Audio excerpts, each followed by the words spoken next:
Golden Radio Hour.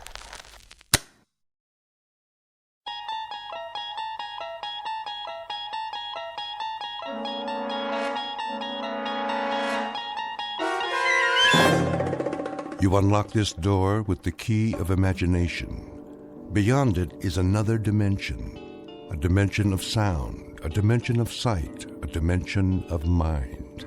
You're moving into a land of both shadow and substance, of things and ideas. You've just crossed over into the Twilight Zone.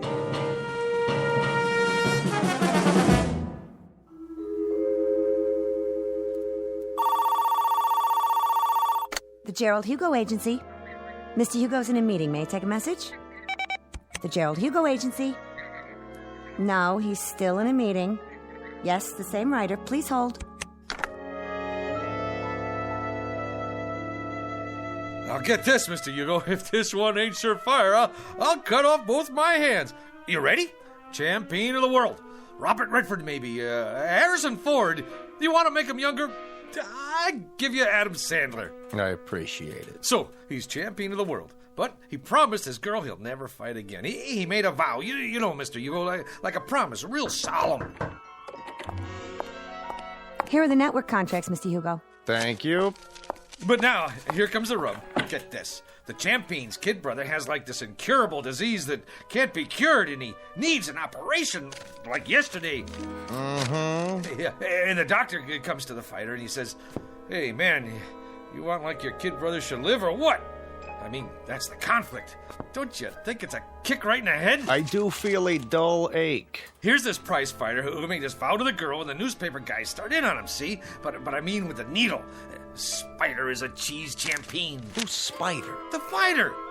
And now, here comes the meat. He promised his girl, but when he tells her he's gonna fight, she starts palpitating, and she calls him a filthy, rotten, dirty... Line 1, Mr. Hugo. Excuse me, Julius. See, the beauty of the story is that you can dress it up any way you want. Maybe he ain't a prize fighter. Maybe he's a cowboy, and he promised his girl he'd never shoot a gun again, and it's her kid brother that's got the disease. What's the matter? Don't that grab you? Why don't you go downstairs and cross the street on a red light? How about science fiction? There's this rocket man who promises his girl he'll never go up in a spaceship. Julius, you've been here all morning. I'll give you this. I've been an agent for 23 years, and I've never heard so many variations of the same story. Now, would you mind going home? I've got a big deal cooking here. A big deal? You doll baby, you were saving it for a surprise, weren't you? It's a sale, ain't it? The zombie story. I knew the minute I wrote it that thing was surefire. Listen to this, honey. It's fantastic. This dame marries a guy who walks around on his heels all the time. She thinks he's punchy, but it turns out he's dead. All the time they're married, she don't know it. Julius, let me put it to you this way. American Zombie didn't sell. The love story where the lady scientist falls for a robot, that didn't sell. Naked Weapons about a gang of topless ninjas, that didn't sell. They laughed me right out of the office. So I put it to you, Julius. Why do you persist? Why don't you go back to doing what you did before? Streetcar conductor, Mr. Hugo, there ain't no more streetcars. And besides, I get motion sickness. Let me put it to you another way. Number 1, you will never make a writer. Number 2, you'll starve to death if you try. And number 3, you're wasting my time, the producer's time, and everybody's time. Helen, phone up Jerry Bradshaw at Paramount. Tell him I've got a series proposal to show him. That's it, a TV series. Oh, Mr. Hugo, don't you get it? This is an absolute bolt from heaven. I got so many television series ideas, I can't sleep at night. Boy meets girl. Every week, we get a different boy and a different girl. Julius. Oh, how about a quiz show? Pick your own embalmer, we'll call it. Hey, you make this deal with the contestant that when he kicks off... Julius, what do I have to say to get you out of here? Give me a chance, it's all I ask. Let me write a pilot script. Julius, my boy, I'm not a hard man. The television industry today is looking for talent, and the writer is a major commodity. But for me, to try to sell you to a network is like trying to con the Queen of England into buying a salami. But I could give it a whirl, couldn't I? What's the series about? Maybe it's right up my alley. That's the point. This particular series and you go together like the black and tan at an IRA picnic. It happens to be based on black magic, conjuring, that kind of thing. Now, what do you know about black magic? What do I know about it? What do I know? You ask me, Julius Mulmer, what he knows about black magic. I could research it. Julius, let me get back to work now. What about the series, Mr. Hugo? My career is on the line. Give me till next Wednesday. Make it Tuesday in a pinch. All right, Julius, you latch onto a couple of books, knock out a rough outline, and let me have it by 4 o'clock Monday. I'll submit it for you. Why, I don't know, but I will. Mr. Hugo, you're not going to live to regret it, and I mean that from the cockles of my heart. You're absolutely dead right, Julius, and I mean that from the cockles of my heart. You've just witnessed opportunity, if not knocking, at least scratching plaintively on a closed door. Mr. Julius Mulmer, a would-be writer who, if talent came 25 cents a pound, would be worth less than car fare. But in a moment, Mr. Mulmer, through the offices of some black magic, is about to embark on a brand new career. And although he may never get a writing credit on the Twilight Zone, he will soon become an integral character in it. And now, back to the Twilight Zone and our story, The Bard, starring John Ratzenberger and Stacy Keach.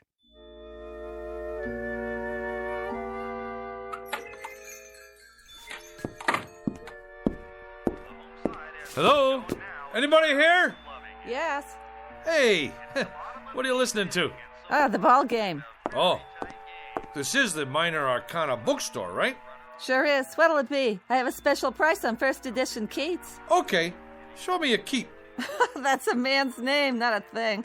And not a very uncommon name at that. There was a third baseman came up from Newark, played for the Yankees one year. They used to call him Beanball Keats. Yeah? Held the American record for getting beaned the most times. One time they were playing the Browns. That was when St. Louis had the Browns, and he got beaned 3 times the first 5 innings. Old Beanball Keats. You learn something new every day. Ever hear of a pitcher named String Bean Slattery? Well, Now there was a beanball artist. He could hit a batter when he was still in the dugout. As a matter of fact, he did one day.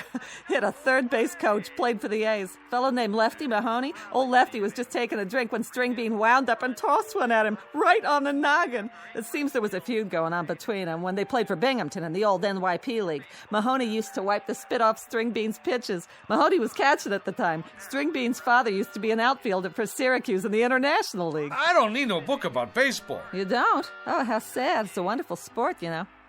Where were we? I come in about... Well, what I had in mind was... Yeah? What do you got on black magic? You have an interest in the black arts? You bet I do. See, I'm Julius Mulmer from television.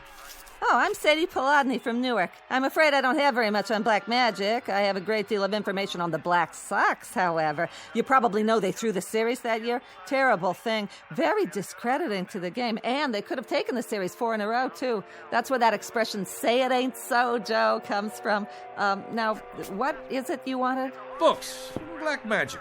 I'm afraid that one eludes me, but I'll tell you something. If I could exercise a little magic, I'd see what I could do about getting the New York Giants back. Hey, look out! Don't worry, that shelf will stand anything. I'll get it for you. Now, isn't that strange? It's one single book. That's the only thing that fell off that shelf. And it fell right in front of me. Which one is it? The Book of the Black Arts. What do you know about that? Lady, can you do that trick again? Well, this book and I have never been formally introduced. We are total strangers. Here, you want black magic? You got it. Maybe it's some kind of sign. Well, if it is, it's your problem now. It's been a real pleasure meeting you, having this chat. Mutual. You didn't happen to play third base for the Elmira Pioneers one year, did you? How much I owe you for the book? Nothing. Accept it as a gift. You're a wonderful ball player and a credit to the sport. It's been great. Now, bye.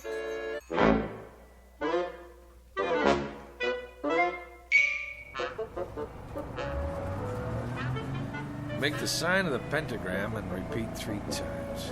Let's see if I got this right here. In the name of the Prince of Darkness and the Black Sabbath, Beelzebub, Beetlejuice, Asmodeus of Astrogoth, Ozzy of Osborne. I can't say all that. Zaza zoom, ba ba boom, ipsy dipsy, ba ba boom. Hey, none of that on this bus. What? All right, buddy. This here is public transportation, and there's rules. Do you mean me, driver? Yeah, you. I don't need no crazies on my bus. But I was only... Out. Hey, you don't have to throw my book. It's a very valuable tome there. I never touched it. It got off with you. But I left it on the back seat there. Get out of here. Huh. What do you know? Just like a puppy dog that follows you around. Looks like this little book in me. We got a thing going on.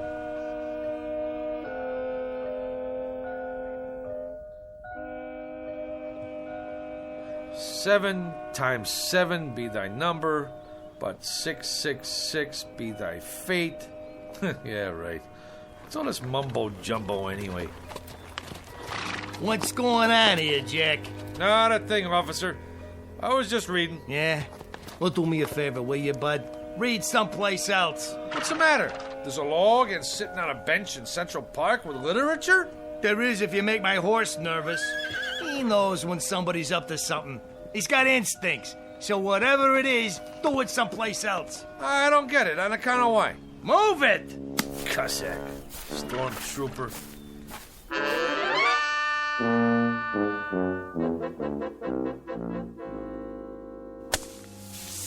There. All right. Now I gotta draw a symbol in this here sand. Hey, Julius. What's the bit? What are you doing? Whatever it is, I wasn't doing it right. Magic schmagic. There's more here than meets the eyeballs. I've done everything it said, and nothing. Ye Book of the Black Art, being a step-by-step education in conjuring. So tell me, Faust, to what end? You don't dig? Cora, I'm standing on the threshold. I mean hovering. The only thing that stands between me and the secrets of the universe is 4 pages of Latin. Listen to this. The Black Art, consisting of necromancy, turgy, demonology, devilment, hoodoo, voodoo, conjuration, enchantment, spiritualism, manifestation, materialization, astral body and ectoplasm, mesmerizing, magnetizing, and fascinating. Like you name it, I got it. My mother isn't gonna like that sand all over the floor. You tell your mother she should pay me for the privilege of having me in this building. Yeah, you may also tell her that out of 10,000 writers in this town, they pick the absolute cream of the crop. And who's that? Who do they choose to write a big-time television series of black magic? Modesty prohibits. Not Julius Moomer. In the flesh. Big deal. Go ahead and scoff. But one of these days, you're gonna scoff on the other side of your mouth, Tootsie. There's gonna be a big, long limousine parked down below with 2 Lazarian coachmen. Liveried. Huh? Yeah, that's what I mean. In uniform. And they're gonna rap on your door and invite you and your old lady downstairs for a night on the town with their boss. And who will you find in the back seat smoking a Cuban cigar? Modesty prohibits. Just as a point of interest, Julius, what are you doing? I'm conjuring, baby. Conjuring. Conjuring who? Who knows? I just read from this here book and I got all the ingredients. Well, most of them anyhow. 3 tufts of feathers from a falcon. Yeah, I got them from a pigeon. Sand from Egypt. Yeah, I got some of my sneakers from Jones Beach. 3 legs of a spider. I found me an ant. Well, anyway, what with a few improvisations, I got a spell working here. At least I think I do. When my mother finds out what you're doing to the floor, you better conjure up the Marines. You're gonna need them.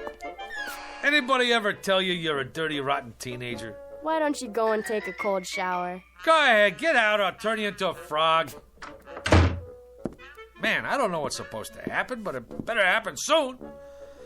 Za-za-zoom, alikazam, va-va-voom. Nothing. Shazam, ipsy-dipsy, kakazoom. I need some help. By Monday, huh? Who do they think I am? Shakespeare? You called? Where did you come from? You summoned me, good sir. I did? Who are you? The face is sort of familiar, but hey, don't take this personal, pal. A guy should knock when he comes into a room, especially wearing tights and a collar like that. Hey, maybe down in the village, but not around here. Some folks take one look at you and have a coronary. Now me, I can handle this stuff. I'm hip, you know? Splendid. I'm pleased to hear it. Who'd you say you are? William Shakespeare of Stratford-upon-Avon in the flesh. William Shakespeare.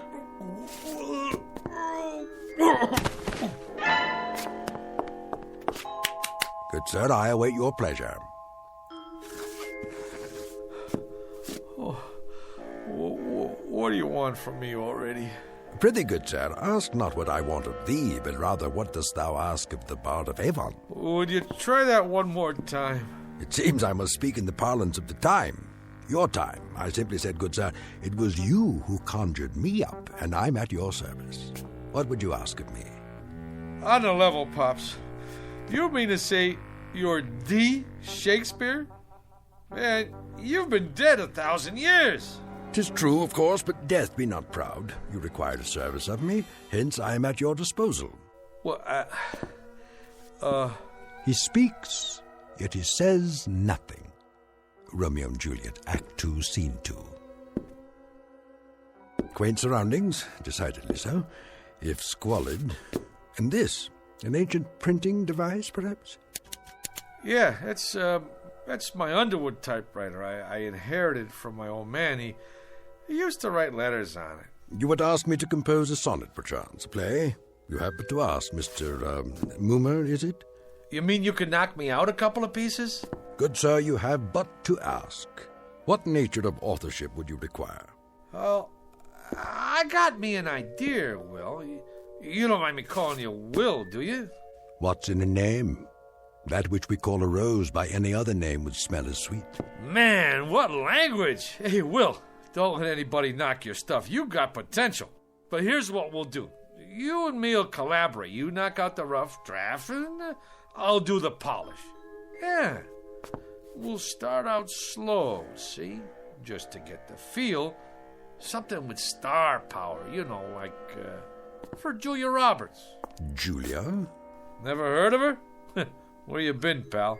Never mind. Don't tell me. A comely woman, I take it. One fairer than my love. The all-seeing sun ne'er saw her match since first the world begun.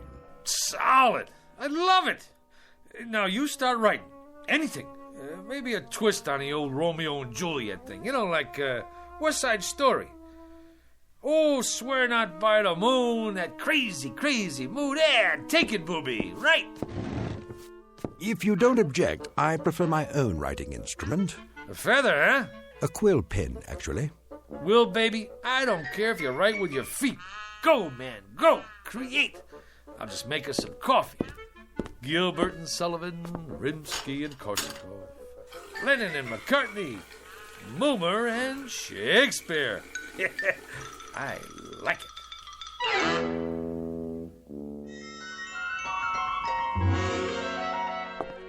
What are they saying? I presume they're talking about your script. That's the point, honey. What else is there to talk about? The stuff is poetry. I don't mean if you can keep your head when all about you kind of guff. This here is class. It's downright Shakespearean. Is Mr. Blumberg in there with Mr. Hugo? We're from the network. They're expecting you, sir. Go right in. Blumberg? The big shot producer? The two guys from the network? It's a shoo-in for the Emmy. Just a little something I knocked off for a couple hours. You know, I didn't know it was that good, but that's me, honey. Never did know my own worth. I mean, Monday I knocked myself, Tuesday I knocked myself, Wednesday... Have you got any openings for Thursday? I'd like to make an application. I'm Mr. Dolan. This is Mr. Nolan. We're from the ad agency. Go right in, sir. They're expecting you. Come in, gentlemen. What were you saying, Mr. Bloomberg? I don't know. That's our feeling too, Mr. Blumberg. Our take two. Sponsor-wise, the thing requires some noodling. That is, we can't afford to jump off a bridge with this one. I concur. It's so archaic. I mean, language-wise, it's... Well, it's still rough. Fresh as a bridegroom and his chin new reaped, showed like a stubble land at harvest home. He was perfumed like a milliner, and twixt his finger and his thumb he held a pouncet box, which ever in and on he gave his nose and took it away again. Well, you gotta say this for it. It has imagery. Right, Mr. Blumberg. Imagery it has. I was going to comment. The thing did possess at least a modicum of imagery. Right, Nolan? I concur. What's the time slot? Yes, what about the time slot? Thursday, 10 to 11. And what's the lead-in? The Indefatiguables. Solid show. The private eye with insomnia. Never sleeps. Ratings-wise, it's a solid smash. May I? Please. And if the boy have not a woman's gift to rain a shower of commanded tears, an onion will do well for such a shift. Onion? Could be a sponsor conflict. I concur. Could we make it, turnip? Solid thinking. Everybody knows about turnips. You say turnip to the lady in Dubuque, she's with you. I like it. A shower of commanded tears. Shower. Suggest inclement weather. And people don't shop in inclement weather. Make it a sunshine of commanded tears. Solid. I concur. I think we could call the writer in now. A tremendous talent, prodigy of mine. What are his credits? He was a streetcar conductor, an observer of the passing scene, an incredible judge of human beings. You can see that in every line. A modern-day chronicler of human foibles. Solid. Send in Mr. How are you, Mr. Hugo?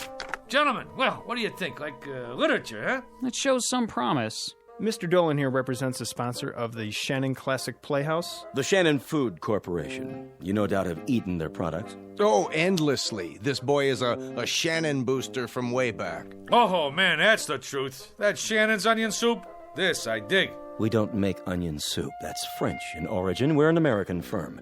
Red, white, and blue, right down the line. I concur. Man, I'm glad you said that, because I always say, if it's good enough for the lady in Dubuque, it's good enough for me.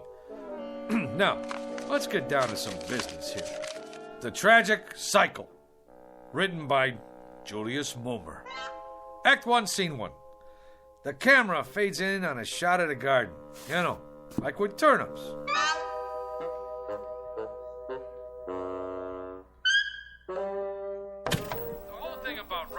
Is to stay in there and keep punching. It's like Keith said one time. All the time, keep punching, or you're done for. Hey, how about that, Will? Taped this show last night. You like it? Verily, a most impressive performance. Ain't that the truth? Ladies and gentlemen, welcome to this week's interview. Our guest tonight, Mr. Julius Moomer, that rising young author whose tragic cycle will be seen next week on this network's Shannon Classic Playhouse. Mr. Moomer, I'm told you've been writing for some time. You've come a long way.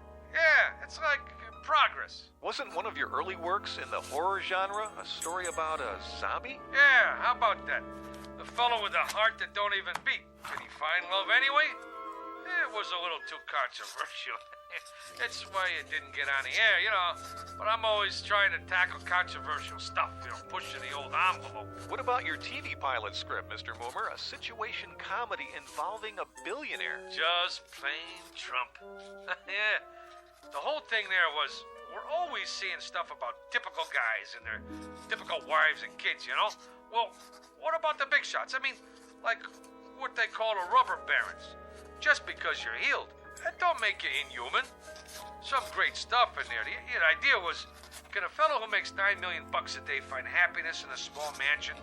I mean, he's entitled. Of course, a writer now, he's got to suffer. Like, I remember sitting in that cold attic night after night with hardly enough strength left to dictate, and some little voice inside me always kept saying, "Go, Julius, go, Julius." So, I went. Truly inspiring, Mr. Moomer.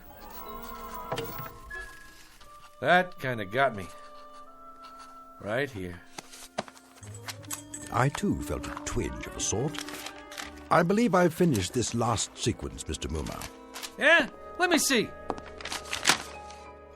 You know something, Will, you got a real thing with words. It comes from working in an attic, Mr. Moomer. A little voice deep inside me keeps saying, "Go, William, go." I like that. Anyway, can't you just see it? The Shannon Food Corporation, ta-da, presents The Tragic Cycle, written by, ta-da, Julius Moomer, from an original story by Julius Moomer. Additional dialogue by Julius Moomer. Lucky I'm so modest. A thing like this could go to a guy's head. They're already talking another miniseries, movie contracts even. Maybe a Broadway musical. Will, you don't look so good. Like a strutting player whose conceit lies in his hamstring. That's from Troilus and Cressida, Act 1, Scene 3. In short, Mr. Mummer, you have not been prone to extend credit where it is due. At no time, for example, have I heard the name Shakespeare, or for that matter, any suggestion of collaboration on our play. Well, baby, we gotta play this one by ear. I tell him a guy named Shakespeare helped me write this, they'd stick me in a straitjacket. Be that as it may, the point is, Mr. Mummer, I have finished my task. I will now take my leave. What, are you out of your mind? This whole thing is coming out velvet. You want to creep back in some crypt and get forgotten? Come on, man, you're big time now. I'm making you a household word all over again. With all due modesty, would the name of William Shakespeare have survived the test of time without the support of Julius Mummer? Yeah, but fame flits.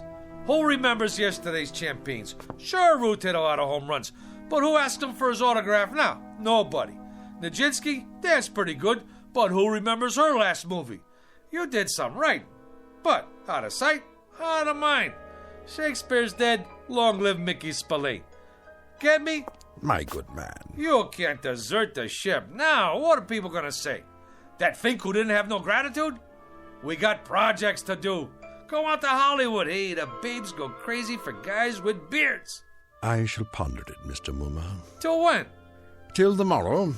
To date, you have not seen fit to invite me to any rehearsals. Tomorrow I shall survey the actors performing in it, and if justice is done to what I have wrought, perhaps I shall remain for a time longer. Now you're talking. Now I shall take a walk. I am that merry wanderer of the night, Midsummer Night's Dream. Act 2, Scene 1. To be or not to be, Mr. Mummer, that is the question. Oh, wait a minute. Rehearsal? How can he go to the rehearsal?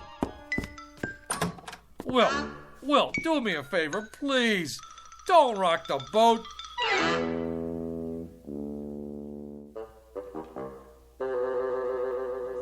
Comfortable, Mr. Shannon? Well, these seats are kind of hard on the old derriere. Mr. Shannon, before we begin the rehearsal, I'd like to say we're fortunate, sir, to have secured the services of the hottest young actor in the business, Rocky Rhodes. Rhodes, schmodes, I sell soup.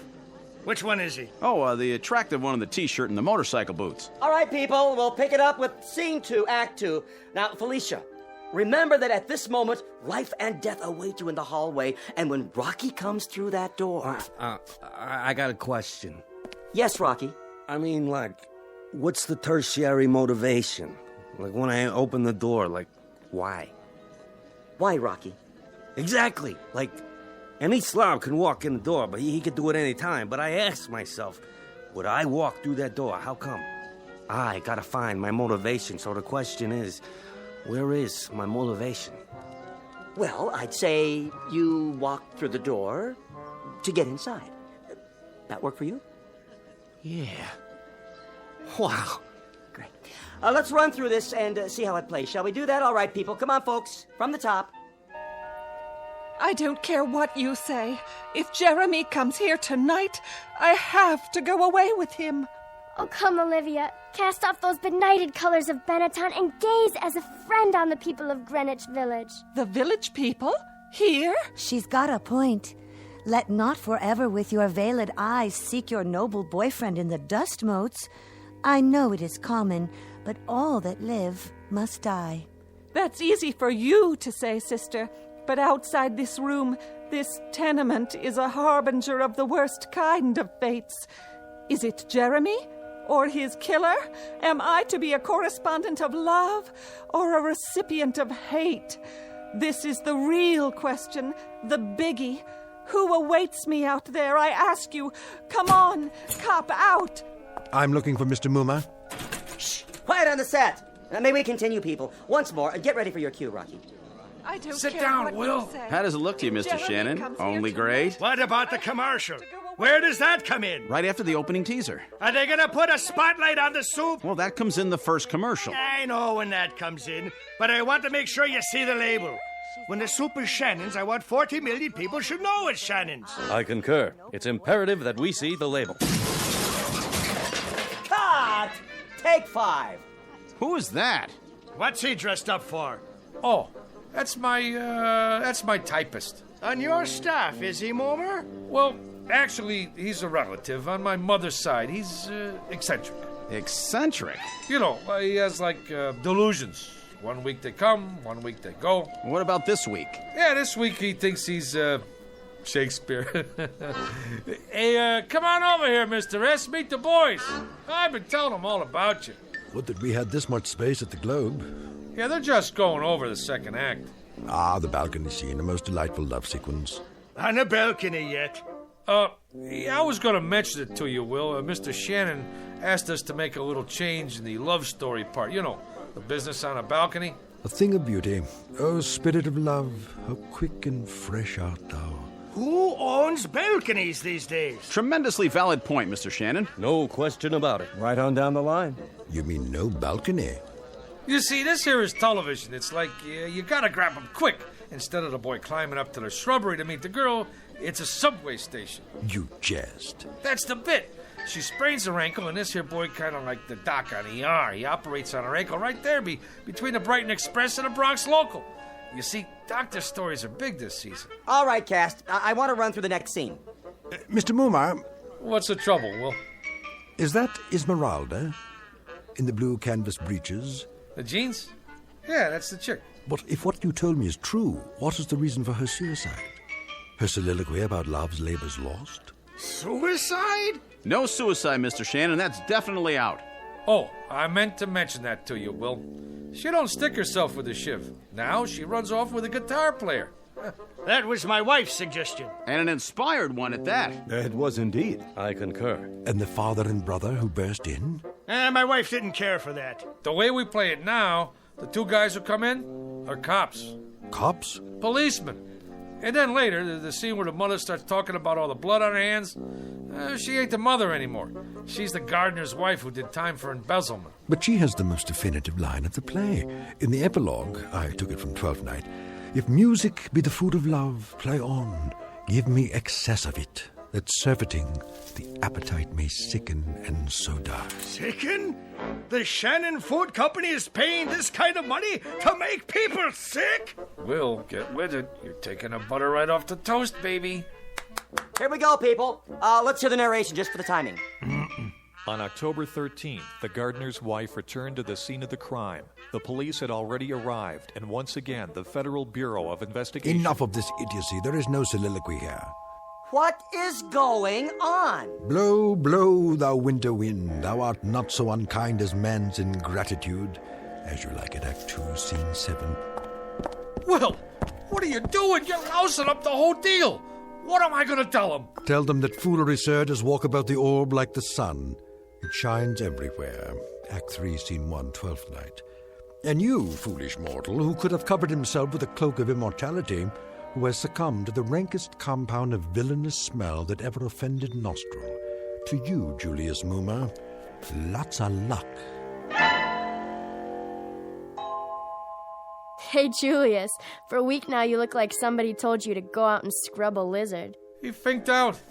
The guy finked out. You want some advice? Knock off on The Conjuring. Get yourself a nice, clean, safe job on a streetcar. Whether it is nobler in the mind to suffer the slings and arrows of outrageous fortune, or to take arms against a sea of troubles. Did that boy have talent or what? Man, oh man, I was on my way. They was already talking about my next assignment, a mini-series on American history. What do you know about American history? Eeny, meeny, chili beanie, the spirits are about to appear. Ma, he's doing it again. I'm sorry, Mr. Bloomberg, but writers are temperamental. No, he didn't care about the reviews. As I recall, he said something about foolery walking around the orb like the sun. Who knows what it means? The American history thing? Frankly, Mr. Bloomberg, I haven't been able to reach him. Mr. Hugo, he's outside. Who is? Julius, he's got some people with him. Mr. Bloomberg, he's here. The boy has come back into the fold. I knew we could count on Moomer. I'll get right back to you. Hey, Mr. Hugo. Julius, my boy, where have you been? A whole week. The networks are screaming for you. The agencies are screaming. My clients are screaming. They want that new miniseries. I'm right in the middle of it. Me and my staff been working night and day. Not that person in the knee breeches. Don't worry about him. He's out. This one's about American history, right? Right. You want authentic, right? Authentic above all. Then I'd like you to meet my staff. Send them in, will you? General Robert E. Lee, General Ulysses S. Grant, George Washington, Abe Lincoln, and the little lady here is Pocahontas, in the flesh.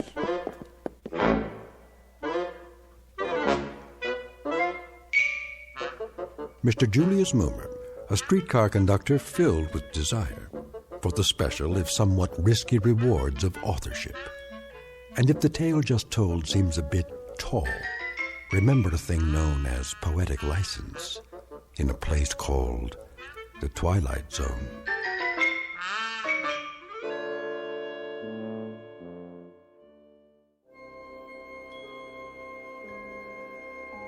Hi, this is Carl Amari, producer of the Twilight Zone radio dramas. I'd like to take a moment to tell you about our official website at twilightzoneradio.com, where you'll get the latest news and information on these Twilight Zone radio dramas. Plus, at twilightzoneradio.com, you can digitally download 3 free episodes or any of our episodes for only $1.95 each. In this age of ever-changing technology, we've decided to make these episodes instantly available to you by making the Twilight Zone radio dramas a digital download-only series. This means that this series will no longer be offered on CD. The CD collections at our website are now being offered while supplies last at buy one, get one free. So be sure to get your favorites before they're sold out. Be sure to visit us often, and I'll see you in the zone.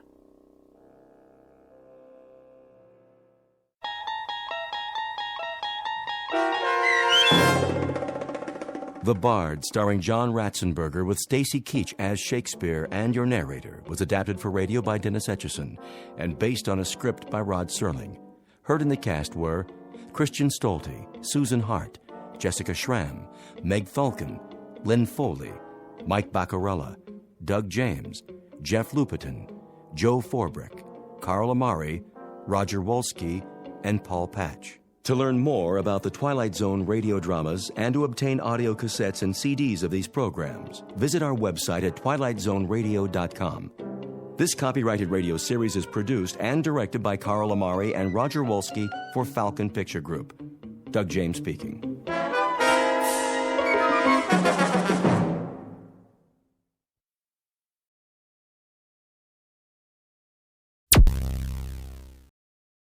Thank you for listening. Please like and subscribe.